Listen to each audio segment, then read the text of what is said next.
कमरिया पत्रे पत्रे अक्षरा सिंह। चलिए जिस गाने का अरे बोका अक्षरा सिंह के ना गाना हाँ हर गानवा बोल के कहा था अक्षरा सिंह।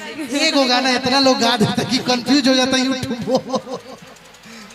तो रुको जरा, सबर करो, बोला धक्का मुक्की नहीं करने का।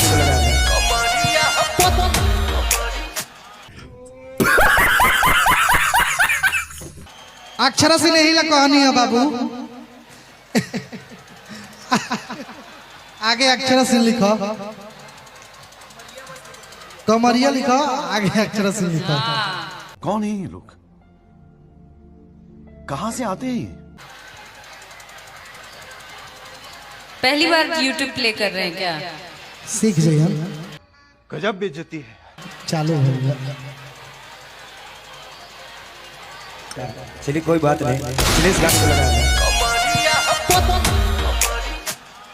अक्षरा सिंह यही ला कहानी है बाबू।